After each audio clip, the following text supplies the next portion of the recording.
Hi friends, welcome back to my channel. ഇന്ന് നമ്മൾ പനീർ വെച്ചിട്ട് അതുപോലെ തന്നെ പൊട്ടറ്റോയും മാത്രം യൂസ് ചെയ്തിട്ട് നല്ല അടിപൊളി ഒരു സ്നാക്കാണ് ഉണ്ടാക്കുന്നത്. ഇതിനകത്ത് പനീറും പൊട്ടറ്റോയും മാത്രമാണ് മെയിൻ ഇൻഗ്രീഡിയൻസ് ആയിട്ട് വരുന്നത്. ബാക്കിയെല്ലാം കുറച്ച് പൊടികളൊക്കെ മാത്രം മതി. നമുക്കത് വേഗം തന്നെ ഉണ്ടാക്കിയെടുക്കാനും പറ്റും. നല്ല ടേസ്റ്റിയുമാണ്. നല്ലൊരു സ്റ്റാർട്ടർ ആയിട്ട് നമുക്ക് യൂസ് ചെയ്യാനും പറ്റും. നമുക്കിനി റെസിപ്പിയിലേക്ക് പോവാം. ഞാനിവിടെ 200 ഗ്രാം പനീറാണ് എടുത്തിട്ടുള്ളത്.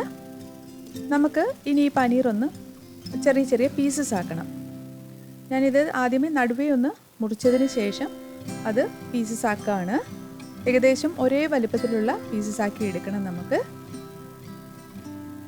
ഈ ബാറനി ഒരു 5 പീസായിട്ട് നമുക്ക് കട്ട് ചെയ്യാം.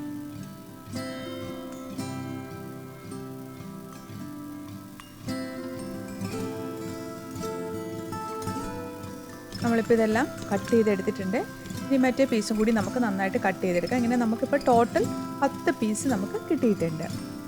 ഇനി നമ്മൾക്കൊരു ബൗളിലേക്ക് കാശ്മീരി ചില്ലി പൗഡർ 1 ടീസ്പൂൺ എടുക്കാം.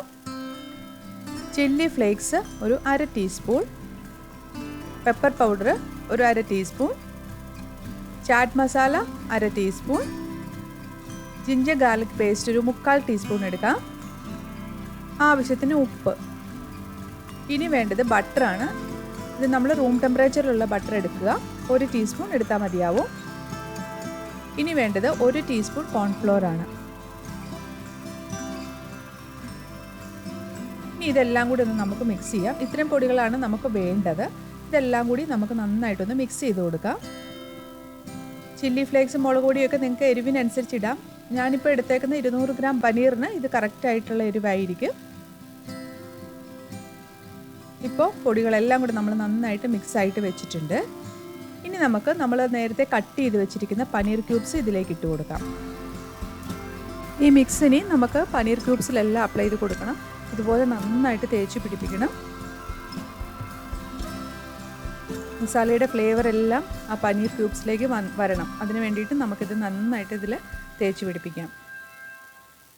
ഇപ്പോൾ എല്ലാത്തിലും ഒരുപോലെ അപ്ലൈ ആയിട്ടുണ്ട്. ഇനി നമ്മൾ ഇത് കുറച്ച് നേരം ഒന്ന് മാറ്റി വയ്ക്കണം. നമുക്കൊരു ഏകദേശം ഒരു 15 മിനിറ്റോളം ഇതിനി മാറ്റി വയ്ക്കാം. ഇനി നമുക്ക് വേണ്ടത് പൊട്ടറ്റോ ആണ്. 1 അല്ലെങ്കിൽ 2 പൊട്ടറ്റോ എടുക്കാം. നല്ല ഒരുവിധം അത്യാവശ്യം വലിപ്പമുള്ള പൊട്ടറ്റോ എടുക്കുക. അത് ഇതുപോലെ നൈസായിട്ടുള്ള സ്ലൈസസ് ആയിട്ട് നമുക്ക് അരിഞ്ഞെടുക്കണം. അരിഞ്ഞെടുത്തതിന് ശേഷം നമ്മളിത് വെള്ളത്തിൽ കുറച്ച് നേരം ഇട്ട് വയ്ക്കുക. ഇതിന് നന്നായിട്ട് വാഷ് ചെയ്തെടുക്കണം. 2-3 പ്രാവശ്യമായിട്ട് നമുക്കിത് വാഷ് ചെയ്തെടുക്കണം. നല്ല തണുത്ത വെള്ളത്തിൽ തന്നെ നമ്മൾ നന്നായിട്ട് വാഷ് ചെയ്തെടുക്കുക. ഇതുപോലെ നൈസായിട്ട് തന്നെ കട്ട് ചെയ്യുക. ഇപ്പോൾ നമ്മൾ എല്ലാം വാഷ് ചെയ്ത് നന്നായിട്ട് എടുത്തിട്ടുണ്ട്. ഇതുപോലെ നൈസായിട്ടുള്ള സ്ലൈസസ് ആയിട്ട് വേണം നിങ്ങൾ കട്ട് ചെയ്യാൻ വേണ്ടിയിട്ട്. ഇനി നമുക്ക് വേറൊരു ബൗളിലേക്ക് 1 കപ്പ് വെള്ളം എടുത്ത് കൊടുക്കാം. അതിലേക്ക് കോൺഫ്ലോർ 1 ടീസ്പൂൺ ആഡ് ചെയ്ത് കൊടുക്കാം. ഇനി ഒരു 1/4 ടീസ്പൂൺ ഉപ്പും കൂടി അതിലേക്ക് ചേർത്ത് കൊടുക്കുക. നന്നായിട്ട് മിക്സ് ചെയ്യാം. ഇത് മിക്സ് ചെയ്തതിന് ശേഷം നമ്മൾ നേരത്തെ കഴുകി വെച്ചിരിക്കുന്ന പൊട്ടറ്റോയുടെ സ്ലൈസസ് എല്ലാം നമുക്ക് ഇതിലേക്ക് ഇട്ട് കൊടുക്കാം. കോൺഫ്ലോർ കലക്കിയ വെള്ളത്തിലേക്ക് നമുക്ക് പൊട്ടറ്റോയുടെ സ്ലൈസസ് എല്ലാം ഇട്ട് കൊടുത്ത് കുറച്ച് നേരം ഒന്ന് മാറ്റി വയ്ക്കണം. അതിന് ശേഷം നമുക്ക് ഇനിയിപ്പോൾ ഇതൊന്ന് സെറ്റ് ചെയ്തെടുക്കണം. അതിനായിട്ട് നമ്മൾ കുതിർത്ത് വെച്ചിരിക്കുന്ന പൊട്ടറ്റോയുടെ ഓരോ സ്ലൈസസ് അതിൽ നിന്ന് മാക്സിമം വെള്ളം കളഞ്ഞ് എടുക്കുക. അതിനുശേഷം നമ്മൾ നേരത്തെ തയ്യാറാക്കി വെച്ചിരിക്കുന്ന പനീറിൻ്റെ ക്യൂബ് എടുത്ത് അതിൻ്റെ നടുവിൽ വെക്കുക. ഞാനിതിൽ ചെയ്തിരിക്കുന്ന പോലെ സൈഡ് 2 നമുക്ക് കൂട്ടിപ്പിടിച്ചിട്ട് ഒരു ടൂത്ത് പിക്ക് കൊണ്ട് അതൊന്ന് നമുക്ക് കുത്തി കൊടുക്കാം.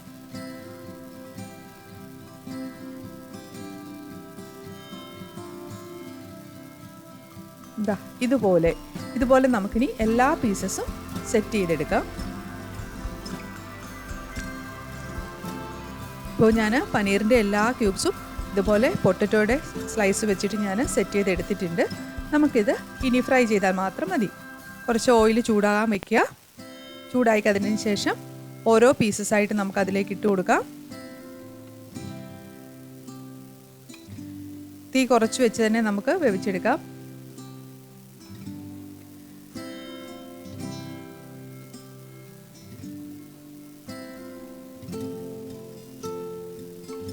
ഇത് നമുക്ക് പെട്ടെന്ന് തന്നെ പ്രിപ്പയർ ചെയ്യാൻ പറ്റുന്ന ഒരു സ്റ്റാർട്ടർ റെസിപ്പിയാണ്.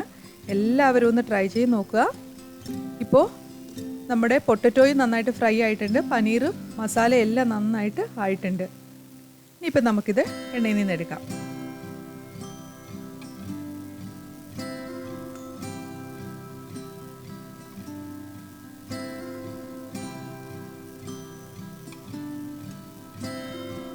വെജിറ്റേറിയൻസിനൊക്കെ ട്രൈ ചെയ്യാൻ പറ്റുന്ന നല്ലൊരു റെസിപ്പിയാണ്. ഇപ്പോൾ നമ്മുടെ പനീർ ബട്ടർഫ്ലൈ റെഡി ആയിട്ടുണ്ട്. വളരെ പെട്ടെന്ന് തന്നെ നമുക്ക് പ്രിപ്പയർ ചെയ്തെടുക്കാൻ പറ്റും. എല്ലാവരും ഇതൊന്ന് ട്രൈ ചെയ്ത് നോക്കുക. ട്രൈ ചെയ്ത് നോക്കിയിട്ട് നിങ്ങളുടെ ഫീഡ്ബാക്ക്സ് അറിയിക്കുക. എല്ലാവരും ഇതുവരെ തന്ന എല്ലാ സപ്പോർട്ടിനും ഒരുപാട് താങ്ക്സ്.